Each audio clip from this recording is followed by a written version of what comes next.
Okay, so what I'm going to talk today about is the non-equilibrium thermodynamic foundations of the origin of life. But before talking about these foundations, I think it's very important to first ask the question, what is life? As many people have asked in the past. And for us, I think that this picture here is very representative. It's a photo of a vast forest of trees somewhere in the Rocky Mountains. And you see only plants and trees here. You don't see any animals. There are, of course, animals, but the amount of animals are very small with respect to the amount of plants and trees. And we'll, in fact, see that plants and trees are the most important forms of life on the surface of Earth from our perspective, thermodynamic perspective. So plants make up about 450 gigatons of carbon biomass on Earth's surface. So each one of these square blocks in green represents a gigaton. Let me just see if I can get rid of this bar, because there's a bar in the middle of the screen, which is, no, I think I'm not doing the correct thing, no. Oh, there's no way to get rid of this bar, no, in the center of the screen. Oh, well, okay. So each one of these square blocks represents a gigaton. And plants make up 450 gigatons. And animals make up only a small portion of that, only 0.5% in terms of biomass. And humans only 0.06 of a gigaton, which is this little red slab here you see at the top. So these are the animals in gray, and the red is humans. And then there are other organisms like bacteria and archaea and fungi and protists.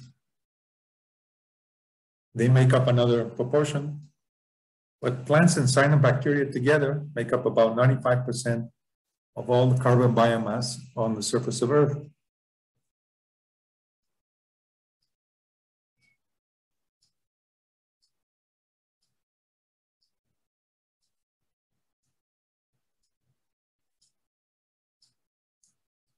So it doesn't want to change right now.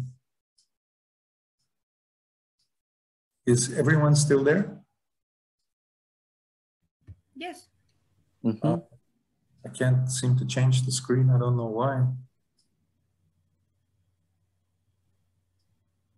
Doesn't want to change anymore. Let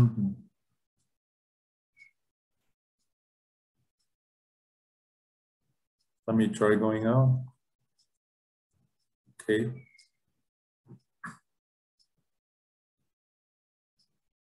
There we go. Okay, and so then what are these plants and cyanobacteria doing? Well, they're absorbing sunlight. That's one thing they're doing. And they absorb very strongly, starting at about 200 nanometers, all the way up to what's called the red edge. And at this red edge, they stop absorbing and start reflecting.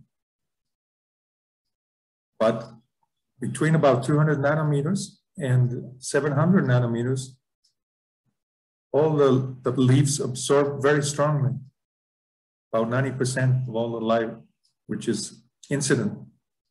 This is from the book of Gates, which is called Biophysical Ecology, a very nice book if you want to stay in this area. It's a very good idea to make a copy of this book and get it from the library and make your own copies. It has a lot of very nice data in there about the physics or the biophysics of ecosystems.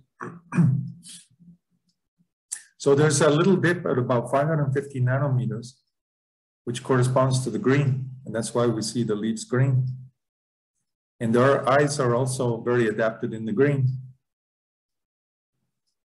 And it's absorbing so strongly over this wavelength range because of a number of very different pigments, molecules. These are just some of the pigments, but there are many more pigments involved in this absorption. So why would it be absorbing all this free energy? Well, you might say it's because plants need that free energy to perform photosynthesis and to grow and to make more leaves.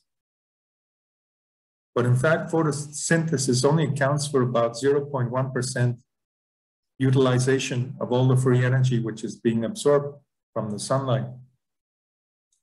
The rest, almost all of it, 99.9%, is being used in the dissipation of the photons in the leaves and transpiration, so the evaporation of water from the leaves of the plant, which goes into the water cycle. So we can say then that photons, short wavelength photons, and light, pigments, plus water, give rise to dissipation. And that is a thermodynamic function which is driving everything. Just like the dissipation of a heat gradient drives a hurricane. So life's thermodynamic function is to dissipate photons. And that is true if we are in the forest or if we are floating on the ocean, the cyanobacteria in the ocean.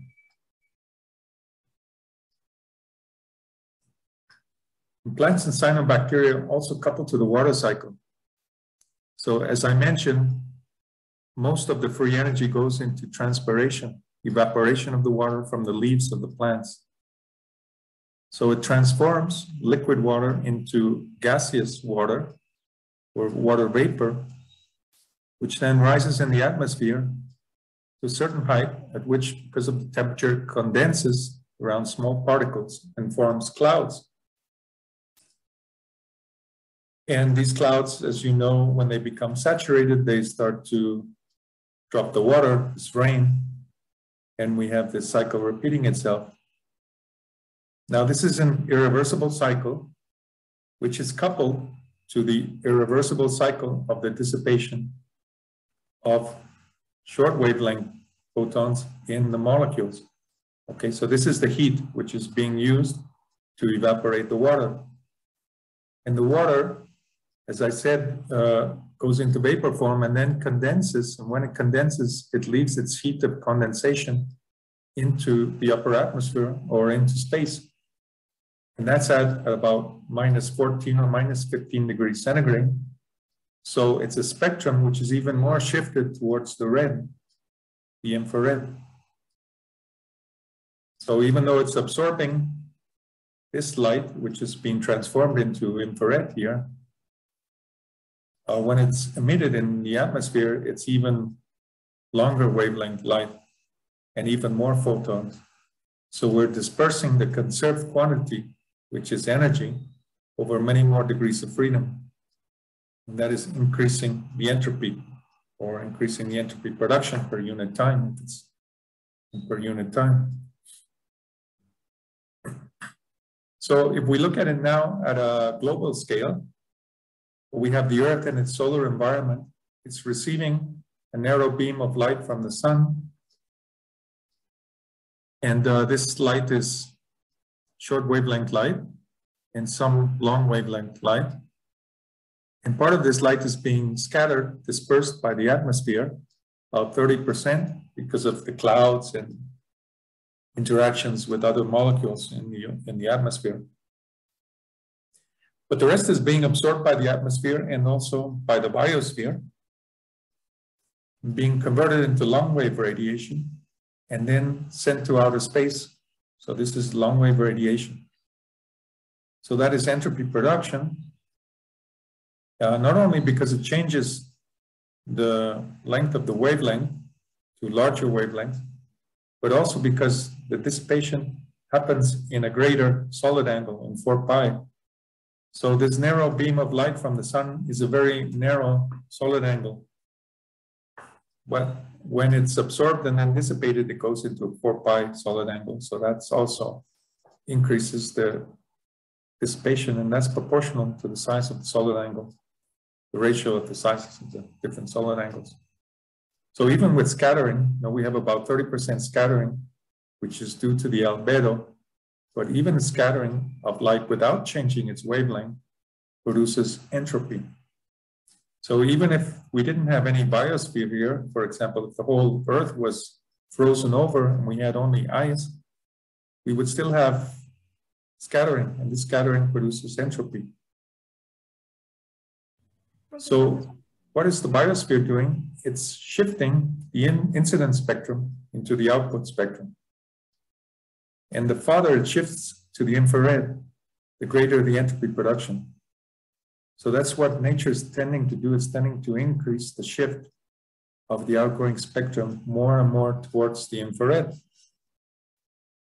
And it does that by producing these irreversible processes, which allow the structuring of material, for example, in a hurricane, or another example is life. Allows the production of the molecules in life. Okay. But at the origin of life, well, there was none of these complex biosynthetic pathways to produce the visible pigments. So we didn't have pigments like chlorophyll, for example, at the origin of life. But we did have ultraviolet light in the UVC range. And this ultraviolet light in this UVC range, in the longer wavelength UVC range, is very useful for manipulation of molecules to transform these precursor molecules into other molecules which are more complex, which we will call pigments. They're pigments in the UVC range. And in fact, we're going to show that these pigments are really the fundamental molecules of life. So this UVC has enough energy to make and break carbon covalent bonds, but it doesn't have enough energy to ionize the molecules. That means remove electrons from the molecules. Because if you remove electrons from the molecules, then you start losing the bonds between the atoms. And so the molecule will break apart and disintegrate. And that is probably why we don't find life on Mars right now. Most of the molecules, if they did exist, the living molecules, would have been destroyed by the ultraviolet light, which is arriving at Mars' surface now. So then we can, with this light, we can produce pigments from these molecules. So this is dissipative structuring. This is like producing a little hurricane. You can think of each pigment as a tiny hurricane, which is going to dissipate. So it's going to absorb photons in the ultraviolet and then dissipate them into heat, into many more photons. That happens on all of the bases of DNA and RNA, and for many other fundamental molecules of life, which I'll show in a minute. Okay, is there any questions so far? Yes, I have a question. Sure. Can you repeat well, you mentioned that the sun gives us with a solid angle and that increased dissipation, right? Something like that? Yeah. This diagram, no? Yeah, so if you measure this, the photons in this beam of light, it's a very narrow beam. It looks rather wide here, but that's just because the scale is not correct. If you put the sun and the earth and their distance between the two to the same scale, it's a very, very narrow beam. But when it arrives on Earth and is absorbed or scattered, it can go into a bigger solid angle. So for example, the Earth emits radiation in 4 pi solid angle. So that is to say in all directions. Well, that's about my question. How is that angle is constant, the P for solid angle? Why is that angle in specific in Earth? Why is it 4 pi? Oh, because the temperature of the whole surface is more or less constant of Earth. It does change in night and day. In day, it's a little bit warmer. So you get a larger emission in the shorter wavelengths. But at night, the Earth doesn't cool down to zero, no? Like the moon, well, close, not to zero, but to very low temperatures, the moon, because it doesn't have an atmosphere, it doesn't have a biosphere, it cools down at night. So it's not emitting, or it's emitting very little radiation at night, but the Earth is emitting about the same day and night into the whole solid angle, the whole 4 pi, which is the maximum solid angle you can have for any system, no, in 3 dimensions. Okay. Is that So answer your depends question? on the temperature, right? Yes, so that's the nice thing about the biosphere. It helps to keep the temperature constant day and night, so we can get an increase in the solid angle in which this light is emitted, the infrared light is emitted. And it does that by putting water vapor in the atmosphere, because you know water vapor has a very large specific heat value, so it can take care of or contain a lot of heat in a little bit of water. So water is very good for maintaining the temperature on both sides of the Earth the same, and that's the water in the atmosphere. Okay? Okay, just a little more question, Sure. and I. Sure. The global warming, it won't affect the change of the temperature and could affect the angle or something like that?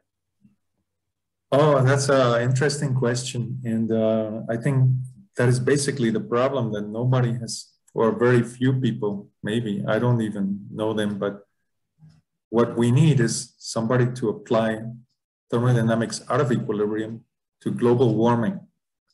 I know there's a little bit of that, but I think most people are using models which are nowhere near the accuracy which is required to say one way or another what is happening, no? In terms of, for example, in entropy production.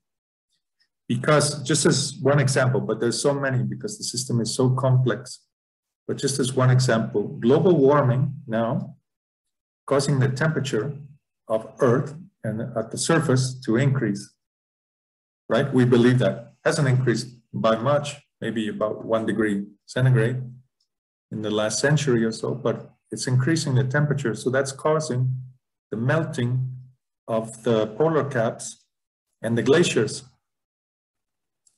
And it's also allowing the northern climates to be more compatible with life. So now we're seeing larger periods in which the farmers in Europe, Northern Europe, can obtain crops, cosechas. It's being extended. And there's actually a global greening of Earth. Maybe some of you have heard about that, no? They don't like to talk about it in the global warming scenarios, and those who are against carbon dioxide being pumped into the environment through petroleum, burning petroleum. But in fact, there's a global greening, which is going to help humans in many ways. For instance, we're going to have much higher efficiency in the crops, not only because of the greater amount of carbon dioxide, but also because of more land being available now for crops or for trees, which are also dissipating. So I think what's happening through global warming is the natural trend to increase dissipation of the biosphere. So from the point of view of thermodynamics, it seems to be the way that we would expect the world to evolve. Some of us like to think that humans are different than animals and that what we're doing to the earth is destroying it. But really, that is from the Darwinian point of view. If you look at the earth as being a host for animals, and not from the thermodynamic point of view, which is the earth being a host for entropy production. And it doesn't really care if that entropy production is mostly biotic or mostly abiotic. The tendency is always to increase that. So we could actually expect global warming. It doesn't sound very pleasing to those who have been against global warming, It's been happening. Global warming is without a doubt occurring. If you look at photos, for example, of the glaciers, they're all disappearing. And we know that also some of the ice around the North Pole and the South Pole is disappearing. But it's not necessarily going to harm humans, and not necessarily going to harm all of the animals. Some of them definitely will have to change, or will have to migrate, or will transform from one species to another. But that has been happening all over the history of life on Earth, and it's going to keep happening also. So humans are causing it to happen in a very short time period, and that seems to be a problem, especially for those who look at the Earth as being a zoological, of animals that we have to maintain and keep and ensure that they don't go extinct. But it'd be very nice if somebody like you guys could also do that, apply non-equilibrium thermodynamics to global warming. There's a big, big need there for somebody with experience in non-equilibrium thermodynamics to go into. Because we have a lot of linear models, for example, which are not sufficient to predict anything which is going to happen. Okay. Okay, thank you. Okay. So at the origin of life, then, we didn't have these visible pigments, like chlorophyll didn't exist. So we could not dissipate the visible and the ultraviolet. But in the UVC, because this light in the UVC is sufficiently intense in free energy to allow us to change and remake carbon covalent bondings to make molecules which can act as pigments for this UVC light and then dissipate this light into heat.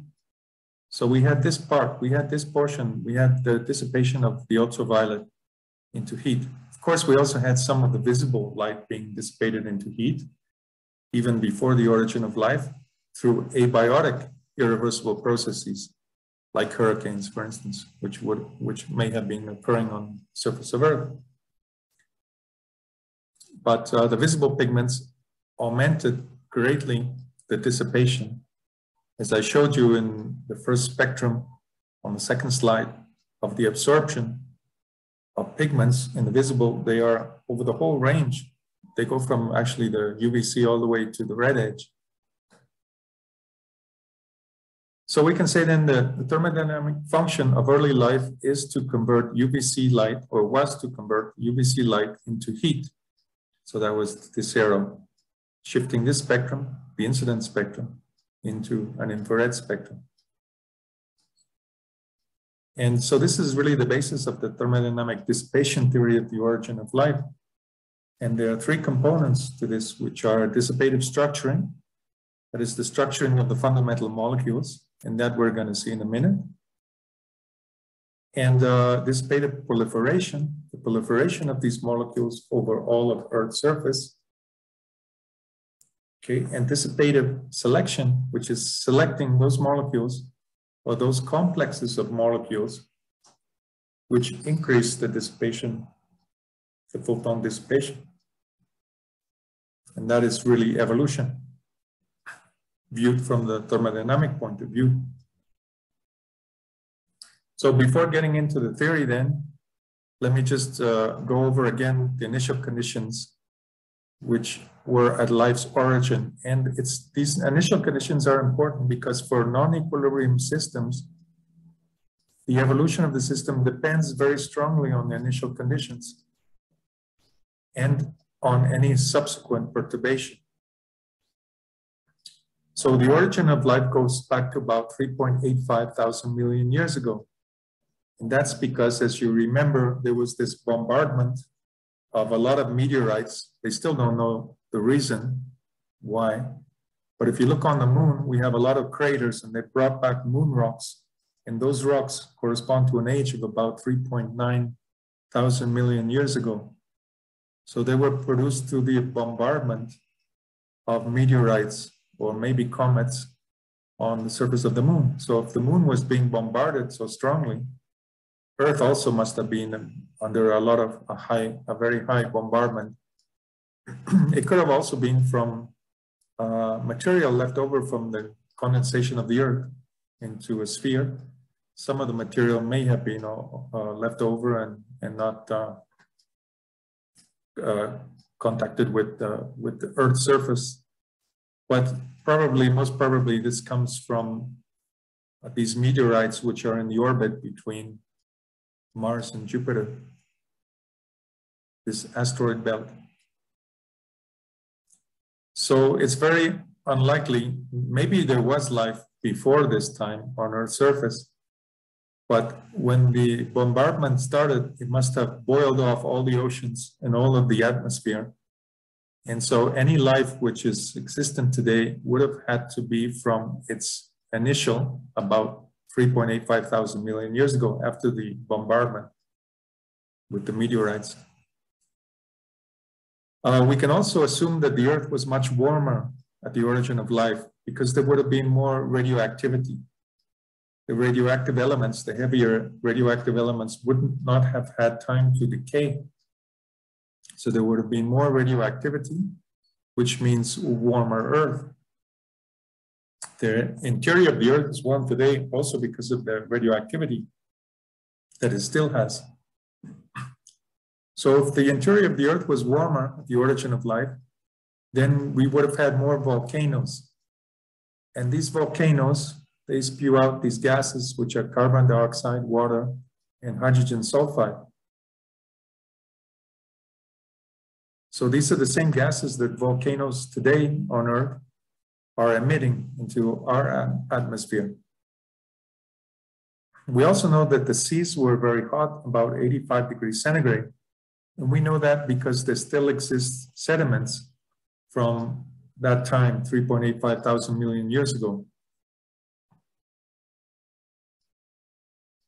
And so by checking the isotope, oxygen isotope concentration in the sediments, we can determine what the temperature was as a function of time, as long as we have sediments, and we do for this period from a number of different places, like in South Africa and in Canada. I think there are some sediments still left over, haven't been reworked, that are still from that period. So from the oxygen isotope ratios, we come up with this temperature about 85 degrees centigrade. Not everybody is agreement with that, but I think you could say that that is the mutual understanding that we had about 85 degrees centigrade. And so the atmosphere at the origin of life must have had a lot of nitrogen, as it does today, which is a very noble gas. It doesn't interact with much, so that would still be around and for a long time. And a lot more carbon dioxide from all of these volcanoes, more water vapor, and more hydrogen sulfide. And maybe we had some methane and maybe some hydrogen gas. And this is through a process which is called serpentinization, which is nothing more than the hydrolysis of these molecules. That means adding water to them and over metal catalysts. So it doesn't produce a lot of this, but it could have been that at the origin of life, we did have some of these molecules. Turns out we don't really need them to construct the original molecules, fundamental molecules of the origin of life. But one thing for sure is that we would have had no oxygen or no ozone, and therefore no ozone, because oxygen is a very oxidizing gas, and so it will form compounds very easily. And so, for example, the banded iron formations, which are now found in certain areas on the Earth, correspond to the oxidation of metals in the Earth's surface, which were later deposited in the oceans. So at that time, the origin of life, we didn't have any oxygenic photosynthesis, so there would have been no oxygen and therefore no ozone, because you know that the ozone is produced through ultraviolet radiation on the oxygen. And the ozone today is providing the shield in the ultraviolet. So then the question becomes, what exactly did this solar spectrum look like at the origin of life?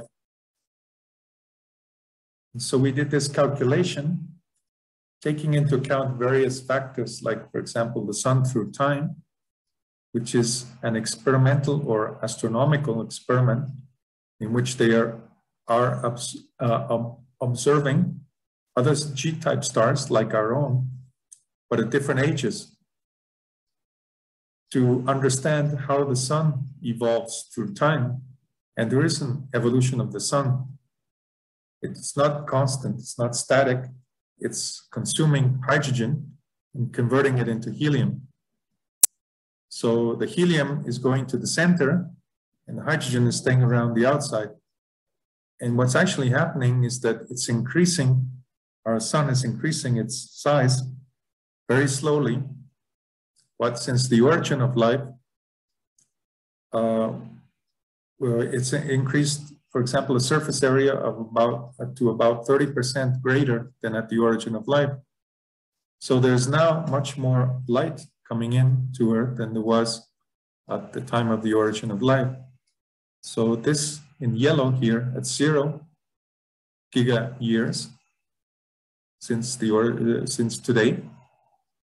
This is our spectrum now in yellow. We see here.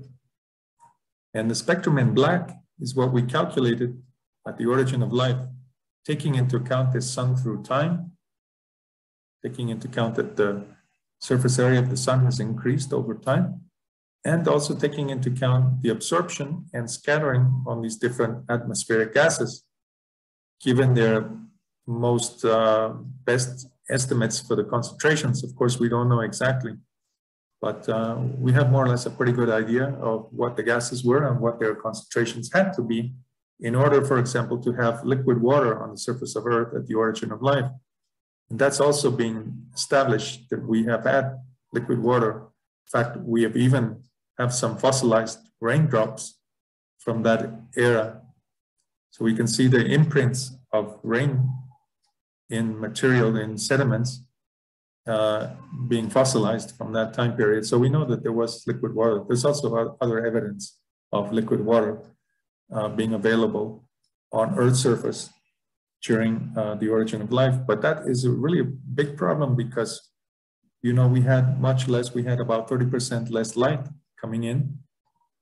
We also had probably a lot of haze formation in the atmosphere, which did some scattering. So we had a very small input of energy compared to today. And so the question is, why is Earth not a snowball? No, why is at the origin of life, why everything was not frozen over? And so the usual solution is to assume that there was a lot of carbon dioxide and maybe a lot of methane in the environment as greenhouse gases, and more water, which is also a greenhouse gas. So that was what kept the temperatures high.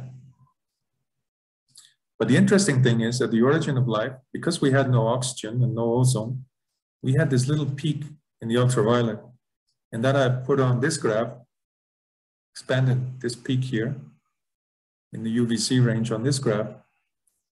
And this is like the window in the Earth's atmosphere, which was arriving at Earth's surface at the origin of life 3.85 thousand million years ago.